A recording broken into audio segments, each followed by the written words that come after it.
a lot, and then you're like, oh, you look like, oh my God, this is terrible. Why? Why? What did you say to me?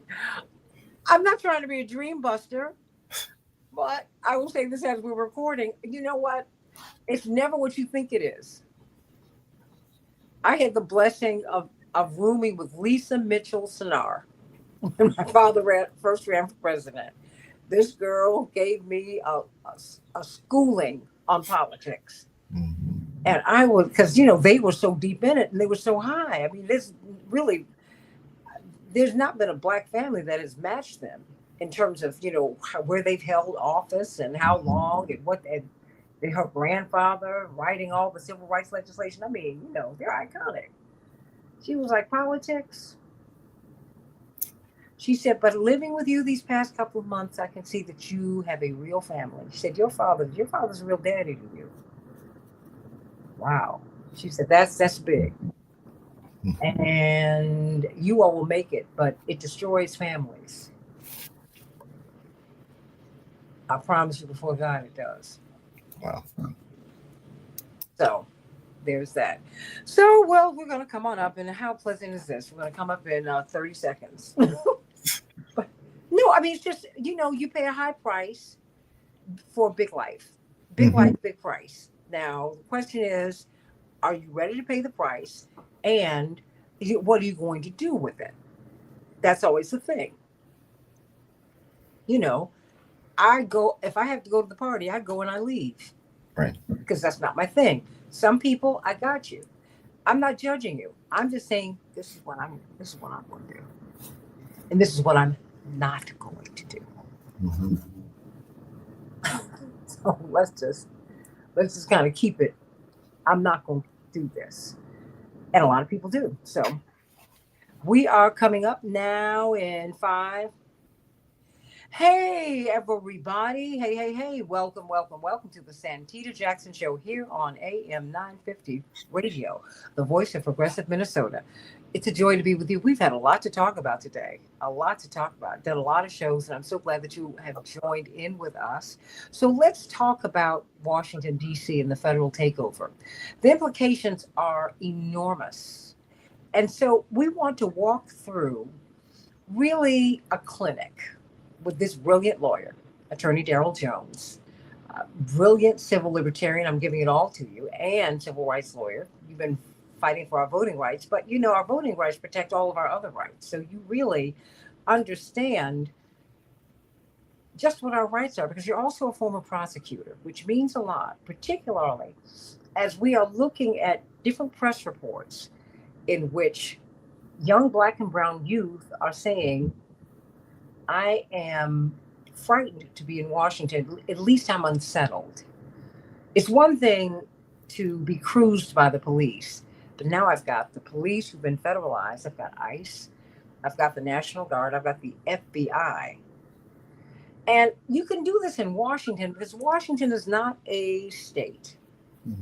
It doesn't have the protections that a state, that being a resident of a state gives you.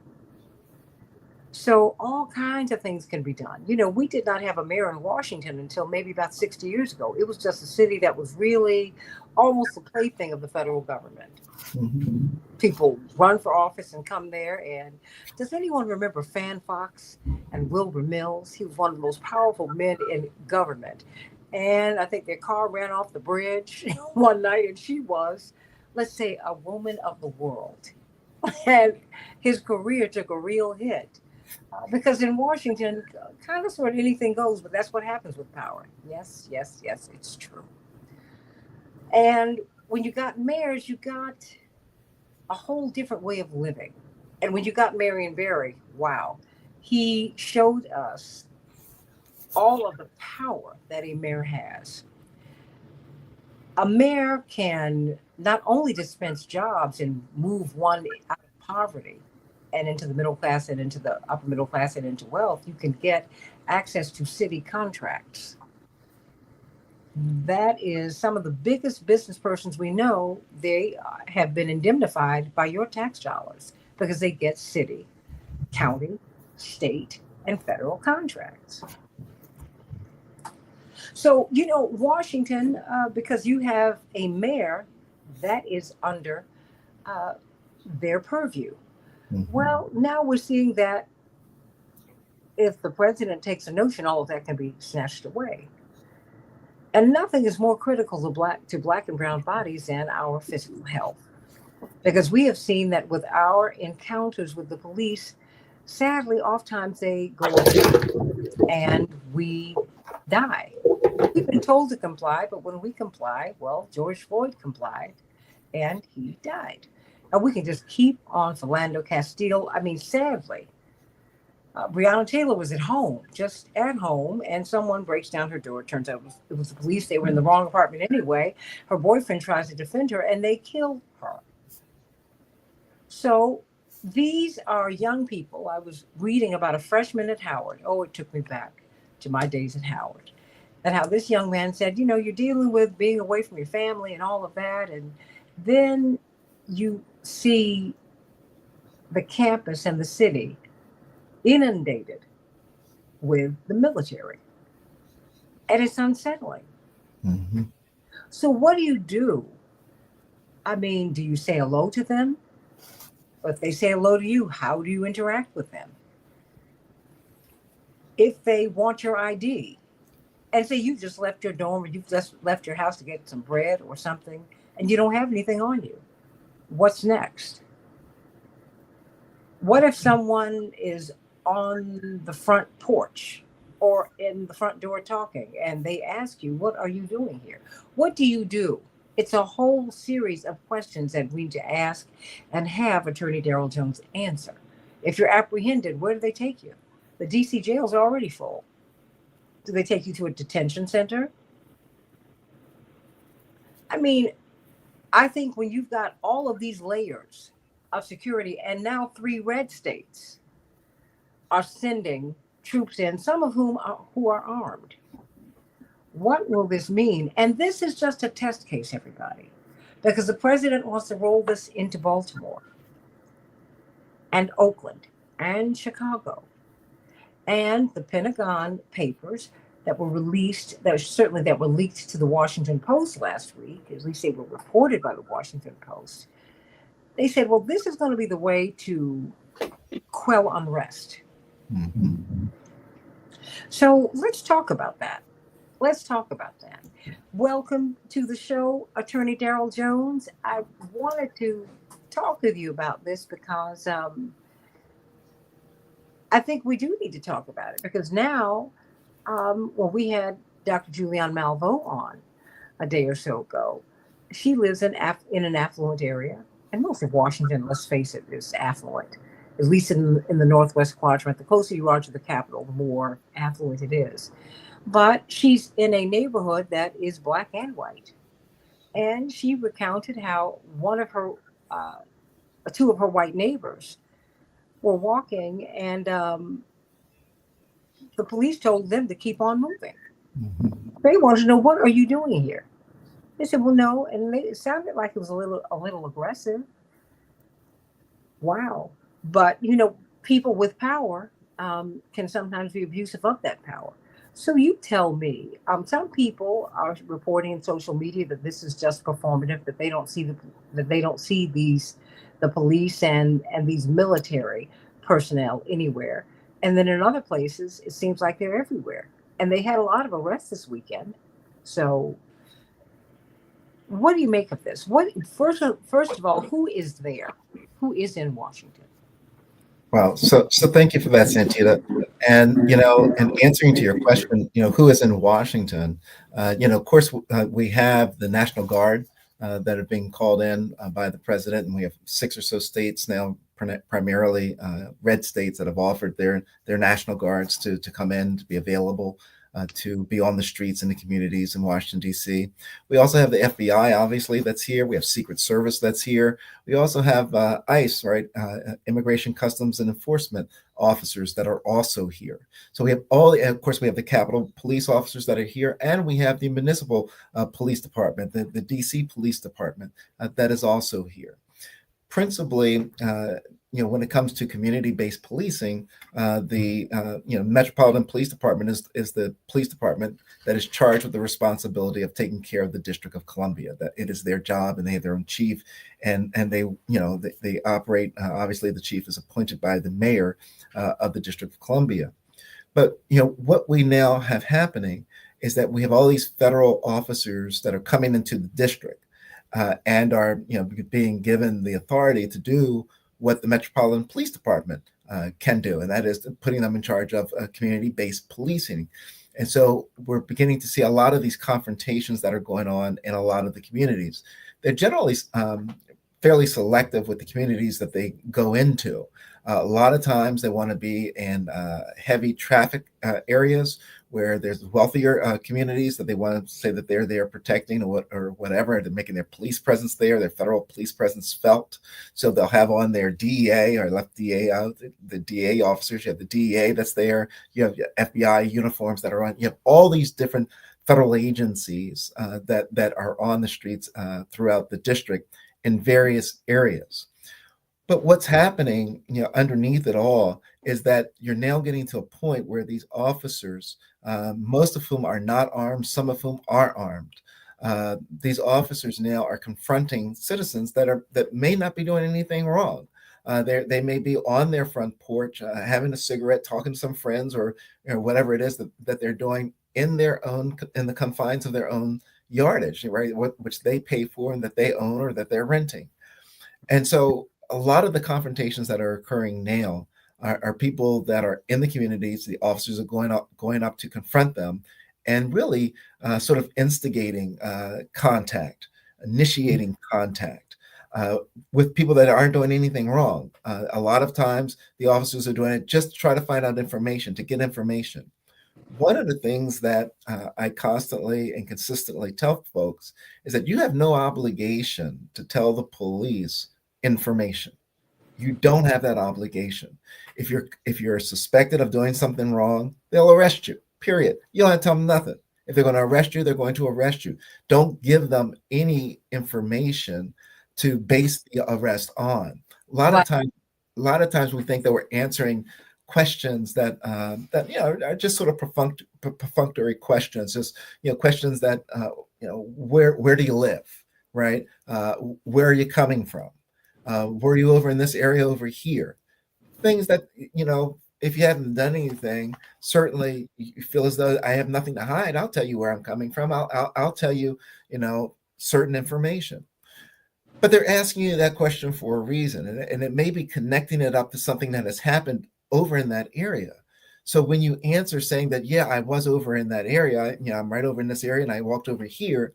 Well, there was something that happened there, and now you've placed yourself at the scene of what has happened unknowingly, unbeknownst to you, and you don't even know the incident occurred. So the best practice really is not to have any communication with them at all.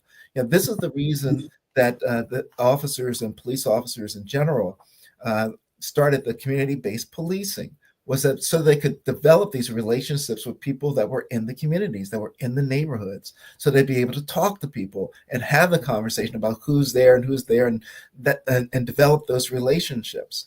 It's not necessary for anyone to have any of these, any type of communication like that.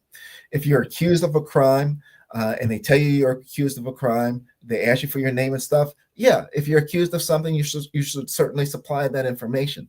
If you're not accused of anything, you should turn and walk away. Just leave, period. If you're not accused of anything, you need to just leave.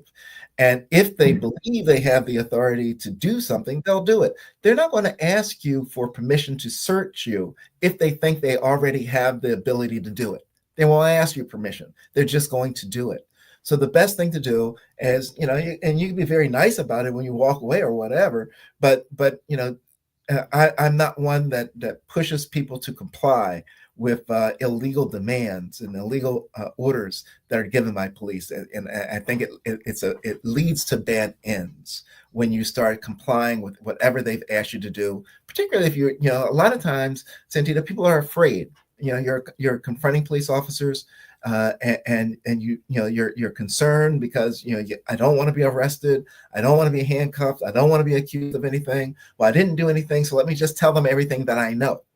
And it's that telling them everything that you know that puts you, closer to the bullseye of what they're looking for with regards to whatever the investigation is that they're doing. So the best practice that I believe exists is to just not provide any information. And if they believe they have you for something, then they're going to move you on it anyway. So it doesn't make sense for you to provide them with any more information. That's why when we were on the other day, and they had confronted Dr. Malveaux, and were asking her, where do you live and all this. She said, I'm not telling you anything. You don't need to know anything about me. You're not accusing me of anything. I haven't done anything, and I'm not telling you anything. I don't have to show you my ID. We're not that type of society where we got to walk around with an identification card. Many of us don't walk around with identification cards. If you're out for a run or something like that, you may not have your identification and stuff that's on you. And you're not required to show it. That's not one of the things that comes with citizenship, that you got to walk around to prove where you live and prove that you have some type of identification. Well, hold on, because I had been told, well, maybe they were saying that it's wise if you do have it, but you're not required to have it. That's correct. It's wise if you do, you're not required to. And just because you have it doesn't mean you got to show it. And let's be clear on that. The other piece that's there, and it's big for the District of Columbia, is that when we're in the district, there are a lot of immigrants that are there. Some that overstay their welcome, some that perhaps they're on the green card, they may not be on the green card, undocumented or not. For those individuals that are documented and have the green card to be in the country, one of the concerns that goes on there is that they are always required to have their papers on them to prove that they're in the country legally.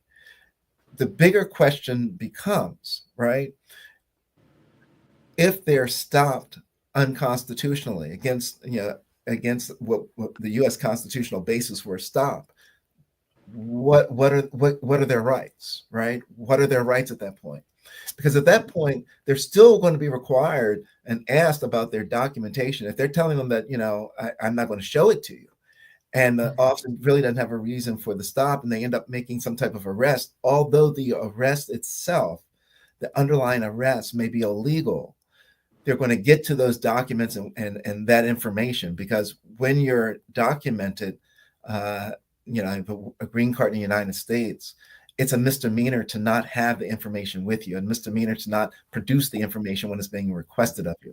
So it gets a lot murkier for immigrants that are in the United States than U.S. citizens that are here, Santita. So what do you tell young people, say a young teenager, because that's when you first start venturing out? Well, at least when I was growing up, you could walk up the street to the store, 13 or 14, you have a little bit more space than you did when you were 9, right? And then when you're 16, you have a little bit more latitude, 18, even more.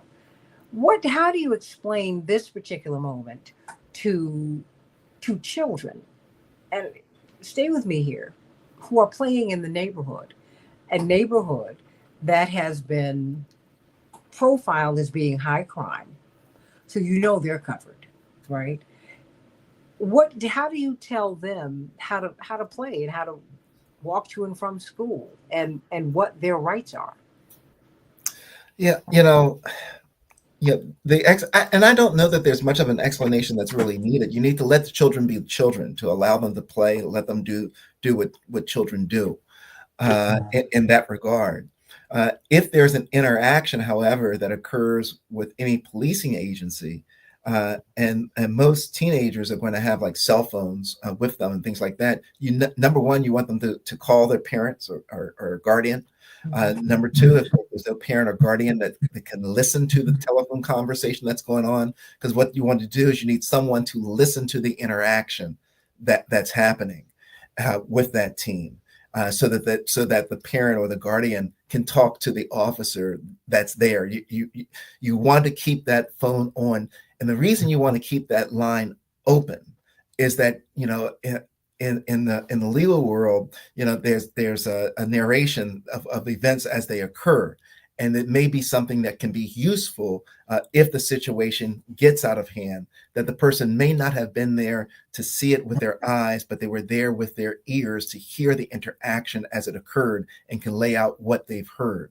The other reason that the cell phone also becomes important is that if the teen or the person cannot reach someone, you can record what's going on. You can record the interaction that's going on. And I highly recommend that people do that. Matter of fact, and I usually tell teens, particularly if they're out in a group, someone in the group is going to have their phone. And if you're not the person that's been targeted, for the interaction, everybody else can record what's going on. Don't get involved. Don't throw yourself in the middle of it. But it doesn't mean that you can't stand and record what's happening. A lot of times, if you're standing and recording what's going on, it will also serve as a deterrent to bad behavior from some of the officers to see what's happening. So, that's some of the advice that I give to teens and young adults with regards to their interactions with the police. The most important thing, is always to keep your cool, because the last thing you want to do is get overly excited and get the law enforcement officer overly excited as well. So, that's, and it's hard. It's hard. You're 12, 13, 14, 17 years old. It's hard to keep that in place. Well, correctional officer for the lockdown, sending you much love, you and your beautiful family. He says law enforcement officers are supposed to be trained with using verbal judo, interpersonal communication skills, and various techniques that improve and strengthen with time and according to their grade. And I thank you for that information. But FBI agents are not street cops. Exactly. Right? I mean, police officers have another kind of training than FBI agents and Secret Service agents who are really work for the Office of the Treasury. Okay, they're not all assigned to a president or to an important political figure. You have a lot of people, in other words, including the National Guard, who are not trained the same way that police officers are trained. Please explain that, because you, as a prosecutor, as a former prosecutor, you understand police officers and how they've been trained and what they are and are not supposed to do. And you also understand what these other, coming out of a military family, just what, that's not what they're for. Right. That's not what the National Guard are not for this. Right. Help me to understand that. So generally what's happening with policing in the communities, right? When we're talking about the Metropolitan Police Department, Chicago Police Department, Baltimore City Police Department, local policing agencies, generally what you have happening there is it's a community-based policing model that's being used. And so you want to have officers that are assigned to certain areas. They're developing relationships with neighbors. They're developing relationships with different people that are there. So there's a knowledge, there's a trust that's being built up. And one of the best things about policing, in my estimation, is when the policing entity, the community-based policing entity, builds that trust with the community, because that it's a win-win for everyone. It makes the policing that much easier. It makes the neighborhood feel that much more comfortable. They know Officer Smitty when he's coming down the road. They'll know that someone's kid's done something. I'm gonna tell Officer Smitty what you did. All that type of stuff is the community-based policing, where the policing entity is in that position, and what they're trained to do is that they're trained to communicate, to talk to people, to get information, as well as to match up information from everything that all the information that they've gathered in doing their investigations. So that's huge. That's huge when it comes to community-based policing, which is what most of the local police departments do, as a community-based model of policing. The National Guard, they're not interested in community-based policing. They're not interested in building the relationships. That's not what they're there for. That's what not are they there for? The National Guard is there to generally calm down disruption that occurs wherever it occurs, whether it's overseas or if it's within the country. They're there to calm things down in that manner. It's extreme that they're called into emergency situations. It's not a general situation for them, that they're constantly every day building these relationships. For them to be called in by a state, for them to be called in by the president, generally requires some type of emergency that's occurring, that that they're then to come in and quell and calm it down. Not to be an everyday police officer with a beat, right? These are your corners that you're going to be working. These are the neighborhoods that you're going to be working. That's not what the National Guard does. That's not their training. That's not their background. That's not what they do. It's not what the Secret Service does. And we have Secret Service officers that are there. They don't do that. The Secret Services officers are there to protect, generally individuals and sometimes departments, but they're there to protect. That's the purpose of the Secret Service. When you're dealing with the Immigration Custom Enforcement, the same thing. Their purpose is not there to do community-based policing, but rather to focus on immigration and migration issues. That's what the Immigration Customs Enforcement does. So when we start taking them out of their primary role and trying to move them into a role of community-based policing, bad things are going to happen because they don't have the background, they don't have the training, they just don't know. It's not because they can't do it; it's that they haven't been trained to do it. That's not what their background is. Mm-hmm. We're talking with attorney Daryl Jones about the federal takeover of Washington, D.C. The president promises to send this to Baltimore, to Chicago, to Oakland, but it's not going to stop there. The Washington Post reported last week that the Pentagon has a memo and a plan to deploy military to cities all over the country to quell civil unrest that they anticipate. Mm-hmm. And why do they anticipate it? Because the money is about to get funny, honey. That's the way it works. They have been talking about the Department of Department of National Intelligence, the director of National Intelligence about 20 years ago foresaw the widening wealth disparity would promote social instability. And here we are. It was just pointed out that, let me see, Dave Dowling said that amazing, the president is able to lie up a false emergency where there is not one and use that to instigate an authoritarian hostile takeover of a city. Absolutely. And even more, Robert Williams points out something that's very interesting. White extremists are killing police officers left and right, especially in the western part of the U.S. And he sends military to places where crime is sharply down. Go figure. And it's something for us to think about because you hear, Daryl, that this is, let's unpack this one issue at a time, authoritarianism. And when you see this memo from the Pentagon, you see that this is not coming out of thin air. I mean, and this is quite frankly, President Trump is putting this in motion. Or should I say, it's official now. But this has been set in motion by the powers that be some time ago. We keep putting it on him, you all. I am not an apologist for anyone. I just keep trying to point out to me what is very obvious, that this is not personal. The presidency is, people might benefit from it personally, and so many people, maybe except for Jimmy Carter, have done that. But the fact is, the presidency is a very, very, very controlled mechanism. You don't just go in there doing what you feel is right and what you want to do. The last person to do that was John F. Kennedy. Mm-hmm. He wanted to take apart, or should I say, he wanted to reform, and really he wanted to take out the CIA. He wanted to change the standard. He really wanted to disrupt the Federal Reserve. There's that.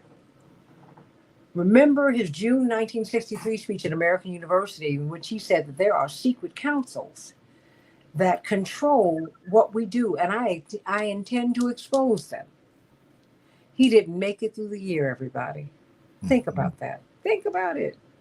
So don't think that this is just, none of this is coming out of thin air. The social justice protest behind the killing George Floyd, and we had seen Ahmaud Arbery, Philando Castile, all these people, Breonna Taylor, all these people have been killed in that system. It was just a build up. And every day it seemed there was some massive protest, some places around the United States. Well, the military, it has been determined that they will be put on our streets to stop any demonstrations. And that to me is what is also unsettling, Attorney Jones. That how does one march, right? And demonstrate grievances? I mean, because don't we have the right to peaceably assemble? Absolutely. No. Absolutely right. And it's really interesting because and sad and concerning because I think that one of the things that we see happening with this authoritarian play that's going on, and I sort of refer to it as a political theater, is what they have that's going on in the district, because what they're doing is that they're bringing in all of these federal agents, and then what they're trying to do is incite some type of activities, incite some type of violence, so that they then can justify bringing in more of these National Guards, more of these federalized police that will be under the president to then seize the District of Columbia. And the whole thing there is that they want to create a feeling of intimidation. They want to intimidate the folks that are in the District of Columbia to not go against what you see happening with all the federal officers that are there. You're absolutely right, Santita, that there is a right to assemble. There is a right to protest, and to certainly protest the grievances that you believe the government has issued against you, has done against us as citizens. That does exist. But what we see happening right now is we see actions that are trying to make the community fearful of protesting, of really pushing the community into being silent. And so long as they can push you into being silent and to accepting all that they're doing, they'll continue to move forward. And that's where it becomes most important for the community to raise its voice and to say, no, it's not going to be like that. I'm not going to have that. I object. I will not comply. And to move forward in raising that voice. Because if you don't raise that voice, you're going to lose those rights, because they're going to just continue moving until they meet some resistance from the force saying, no, you've gone too far. That's the reason why the district, the attorney general for the district actually files the suit to say, no, you can't take over all of this stuff. Let's take it to the courts and let's fight it out there. But we're seeing a list, and we lifted up the District of Columbia when it comes to this particular piece. But we know that Baltimore, Oakland are on the clock, as is Chicago. But let's also understand this, that when we're talking about the protests and the right to protest, a couple of years ago in the state of Florida, they passed a bill, right? A law in the state of Florida about people protesting in the streets and trying to disallow folks and discourage people from protesting in the streets. It was directed at the Black Lives Matter movement at that point in time. And so it became a crime, a crime that was arrestable offense in the state of Florida for people that are out protesting, that are blocking traffic and things along those lines,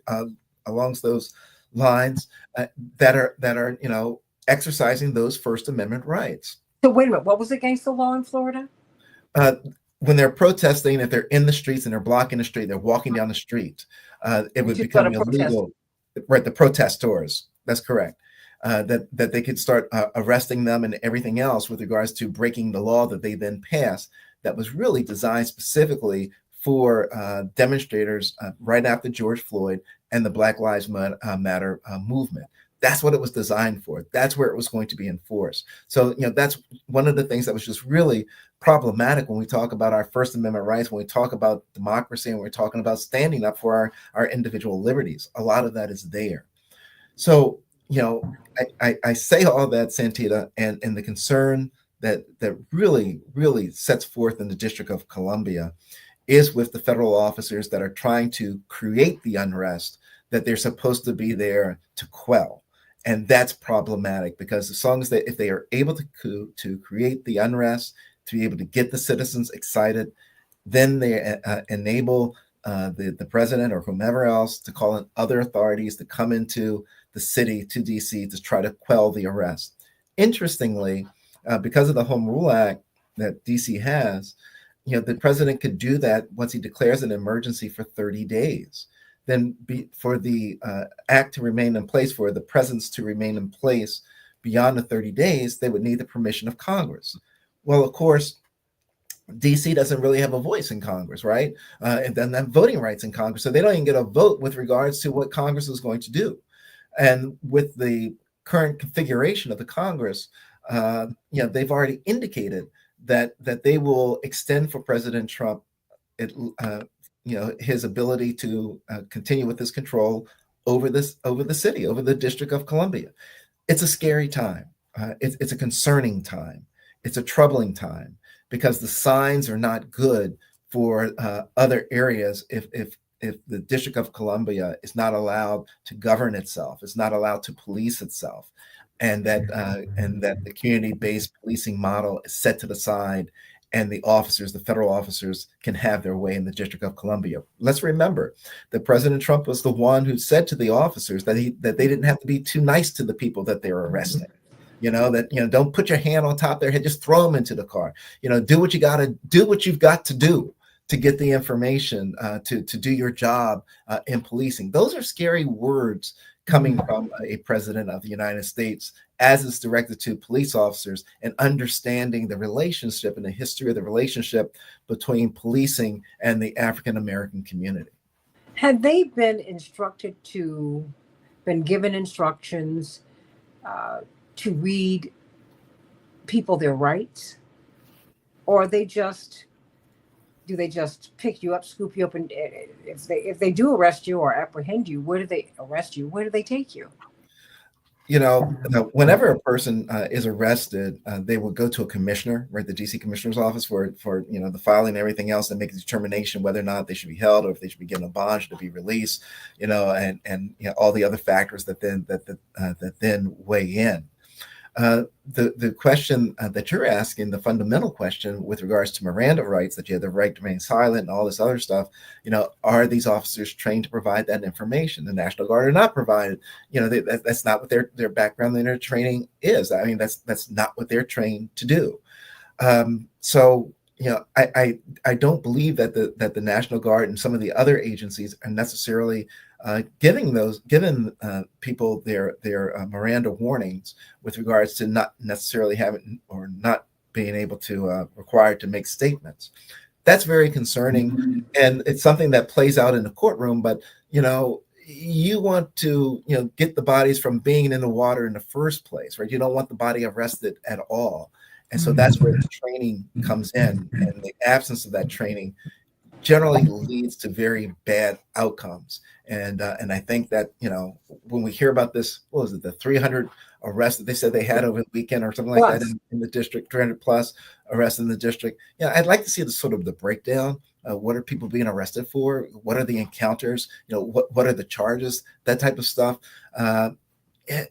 Arrests don't necessarily mean that people did anything wrong. Arrest means that the officers initiated an arrest for some reason. Yeah, but that's on your record, right? So my question is, what if you were wrongfully arrested? I mean, and you've not been given your Miranda rights. You've not been. I mean, what do you do?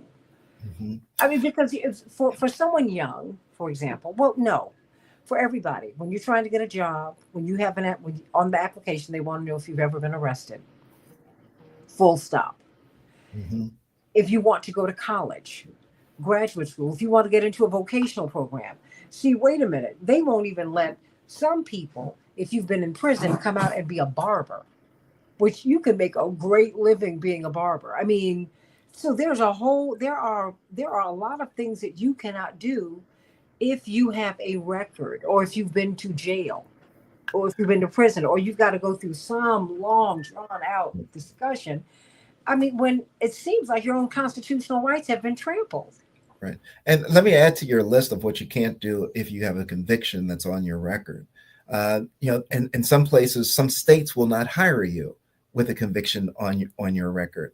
There are a lot of employers, obviously, that won't hire you with a conviction on your record. There's some, there are some convictions that could disallow you from getting funding to go to college based on your criminal record and what's there.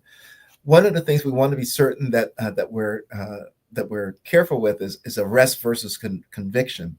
Mm-hmm. Generally, you may be asked with regard about the arrest. Usually you're not asked, the question is not, have you ever been arrested? The question is, have you ever been convicted of a crime? Mm-hmm. And that's the general way that usually comes up, is whether or not you've been convicted. The downside, obviously, of being asked if you've ever been convicted of a crime and have to even think about it, is that, if you haven't been, properly arrested, if you weren't, properly Mirandized and that type of thing, you probably shouldn't have been arrested in the first place, and you shouldn't be going through any of that process. But in the event that people find themselves in that situation, you want to be certain that if you're answering those questions for employment or for educational purposes, that you read the question carefully and that it's asking about a conviction and not an arrest. If it's asking about a conviction, do not talk about being arrested. It's not required. What would be required is only if you were found guilty of something and laying that out. But you've got to be clear on the question that's being asked of you and the question that you're answering. But what if you are arrested, right? I'm wondering what kind of system they put you through. Mm-hmm. What are you being charged with? Because if you're not being Mirandized, there's a lot that is missing in the process that protects a person. Mm-hmm. You're not being read your rights. Where are they taking you? When you're being presented before a judge or a master, what are they saying about you? What, you were standing on the street? You were standing on your front porch? Or are they going to tell the truth? Well, one thing we want to be clear on is that when we're talking about Miranda and being read your rights, your Miranda rights, as we call them, to remain silent, mm-hmm. The only time that an officer actually has to do that is before they question you, that you're in custody and they're asking you questions, is the only time that you really are required to be Mirandized. So you've already been placed under some type of detention. Being held, you may have been handcuffed, they may just have a hold of you or whatever and have secluded you someplace off, and they're asking you questions. At that point, you've got to be Mirandized. You can be arrested without being read your Miranda rights. It's not illegal for that to happen. But there are times when, if you're being questioned, that then you must be read those Miranda rights. And again, that's one of the things that you get into with regards to the training from the local level policing, because this is what they would be involved in. National Guard's not involved in that. That's not what they do. Well, let me speak to this because I think it's important to. Is it Mary Beth? Thank you for reaching out, Mary Beth Foss. I think I want to see what you're talking about. 45 kids killed, all Black, no arrests. And so the guns are out there with the criminals. Where are you from, Mary Beth? Please let me know where you're from. But I guess only 45 Black parents really care about crime control. It's actually Santita, but thank you. Daryl, not their kids. You're right, not their problem. No, not true. That's what we're talking about. What are you doing? Because what we're talking about, is this. Lonnie Guinier, who was nominated during the Clinton administration to be an assistant attorney general, and her reputation was absolutely smeared. But she was one of the most brilliant legal minds ever produced in the history of American jurisprudence. She said, Black people are the canaries in the mine. Miners send canaries down to the mines, and if the canary comes up and they're chipper, it's safe to go down. But if they bring the canary back up and the canary is dead or is otherwise disabled, they know that there's too much gas that is being emitted. What is happening to Black and brown people is going to eventually happen to white people, period. period. So talk about black kids being killed. I think it's a horrible thing when any child is being killed. It's a Mhm. horrible thing. That's what we're talking about. And I appreciate your concern for black children, but I hope that you're also concerned about children having educational opportunities and job opportunities while they're withdrawing DEI, while they're trying to destroy the Department of Education. Because I appreciate your concern for black children and hopefully all children. But the fact is, while black children are getting hit first, white children in Appalachia are still struggling. That's real. So let's just kind of pump the brakes on that, because I don't know where you're saying that the 45 black kids were killed. That's a horrible thing anywhere it happens. I think it's a horrible thing when these little white kids come in and shoot everybody in sight. Sometimes themselves, sometimes not. In America, we have a real problem with violence. Period. Violent speech, violent actions, and we have to deal with that. Reverend Dr. Martin Luther King 60 years ago said that it broke his heart to come to the awareness that the greatest purveyor of violence in the world then and sadly still today is America. When you look all around the world, American interventions and our fomenting of wars has cost hundreds of millions of lives. That's no exaggeration. That is actually something that was measured in a book just a few years ago. So let's do this, because black folks have not cornered the market on crime, and neither have these angry white children who go out and kill people in mass. We got a problem here, and you're not going to solve it by turning America into a police state. Eventually, it's going to hurt everybody. Everybody. So I thank you for your concern, Mary Beth. I thank you for that, but I want you to be consistent in your concern. Please do that. So, And if I may, Santita, yes. you know, here's where I come from.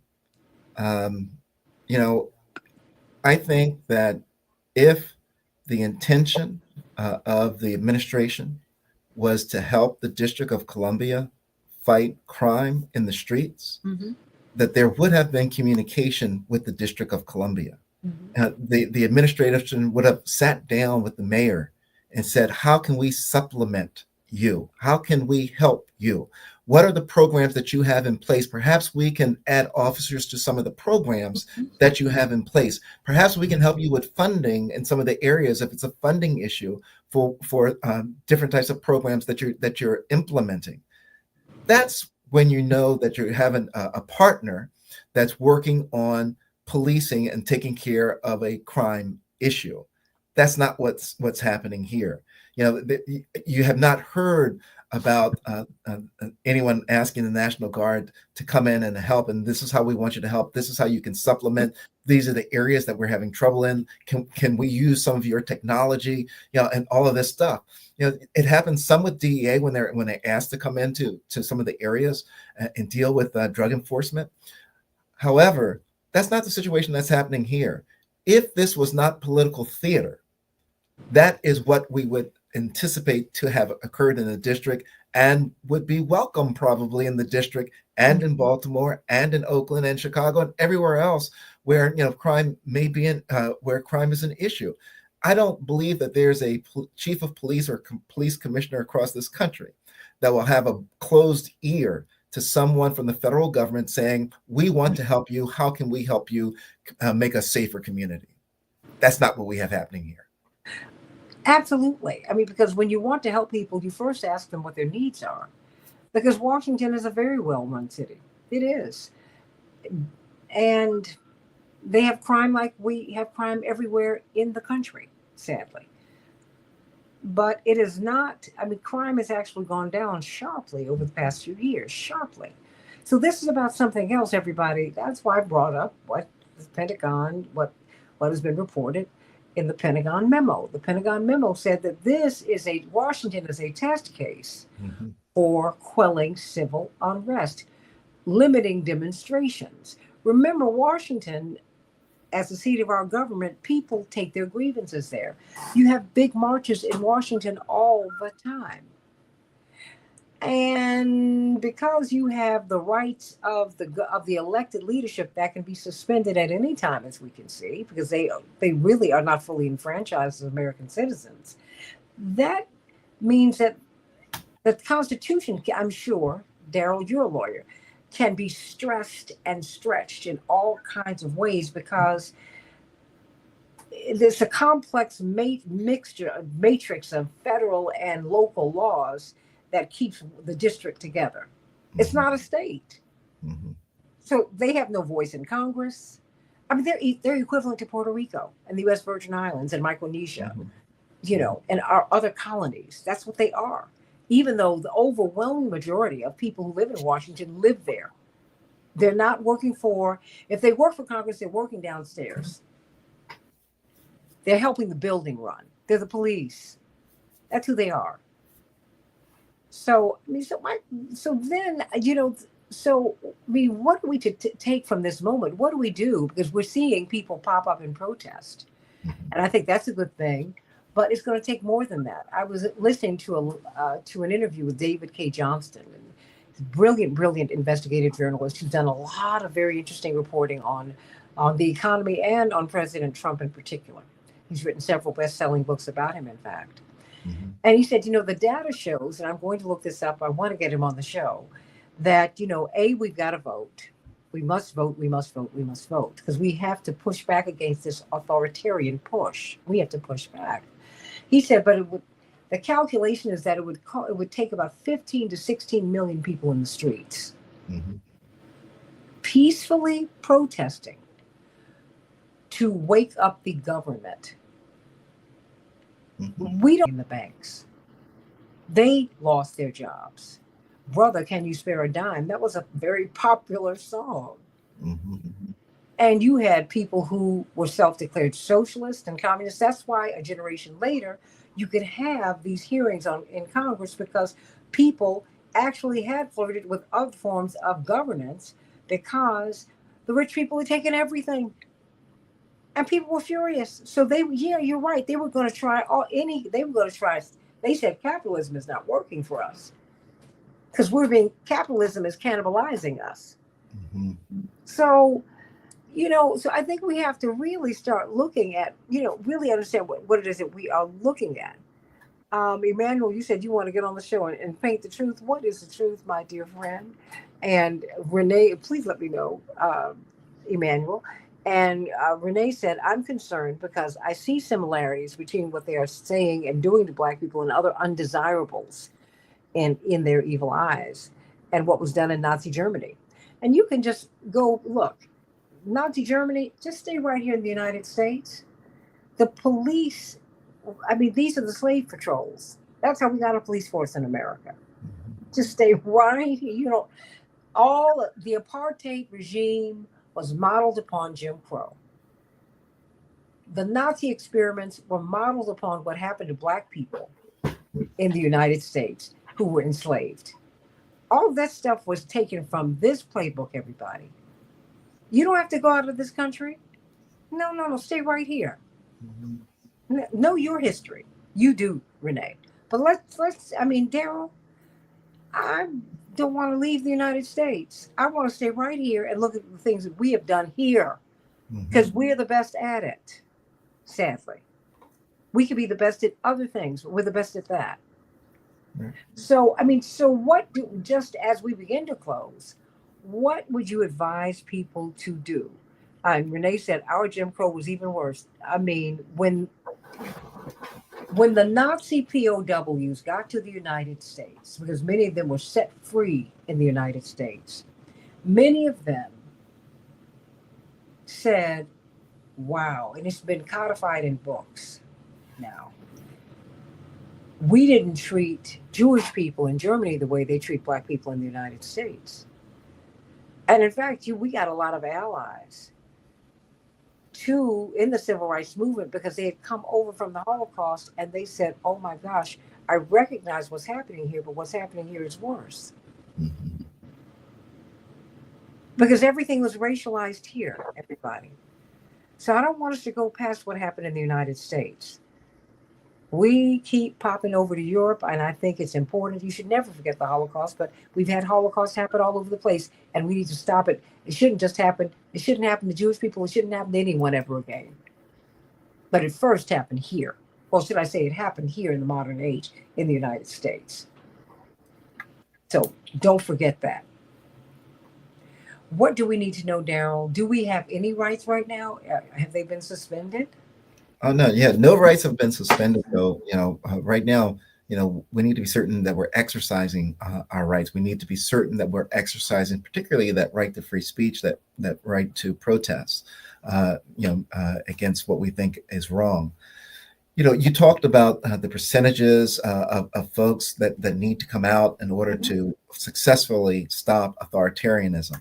The percentage that's generally used by most professors now is like 3.5% of the population Mhm. needs to stand up and say, I object, I will not comply, and to have their will known, to make their will known to the government, that they are not in agreement with what the government is doing.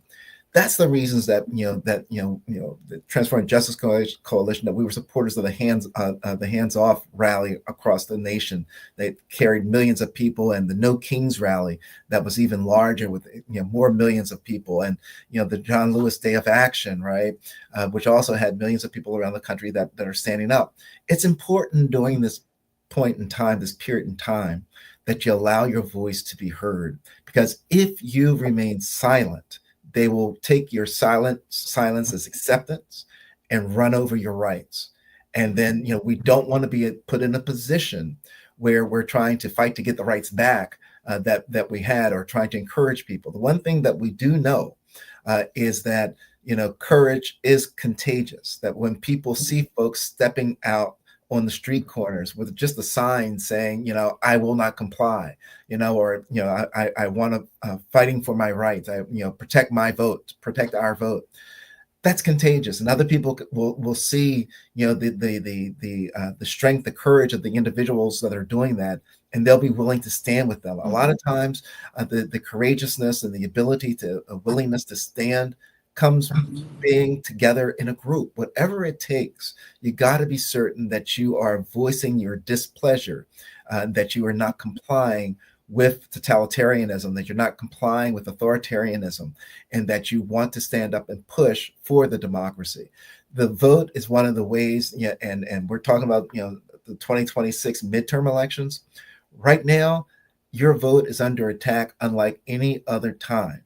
And let me tell you, there's the SAVE Act they have pending that's in Congress, that if you're a woman, and this safeguard against voter eligibility act that's now pending. If you're a woman that gets married, one of the things that SAVE Act would require is for your birth certificate to match your voter identification form. So, if you didn't change your name on your voter registration form once you got married, and so it doesn't reflect the same on your birth certificate and on your voter registration form, they won't allow you to vote. You can't vote. So, there are all kinds of pieces like this that are in place that are just incredibly offensive, and they're going to try to deny you the right to vote. So you've got to check on your voting status right now. You need to become engaged now for the 2026 election cycle, and be certain that you're supporting a candidate that aligns with your beliefs. If your beliefs are, unfettered voting rights, then find that candidate that's supporting everyone's right to vote, and not putting barriers up, or any type of barrier to try to make it more difficult or hurdle for people to be able to exercise that right to vote. That's what's needed right now. And also, it will be the Congress that will be the safeguard, that will be the mechanism to rein in this president with regards to his run on civil rights and on voting rights as it happens right now. So my closing words, Santita, certainly is that you need to get involved, and you need to check your voting status, and you need to stay engaged with your elected officials to be certain that they're supporting everyone's right to vote. And of course, you can catch Daryl Jones at 12 o'clock Tuesday, 12 o'clock Eastern Standard Time on Tuesday. He and Barbara Arnwine have one of the best shows. in the country if you want to understand our rights. And we need this show now more than ever. WOLDC News. Is it .com? .com. Yes. WOLDC News.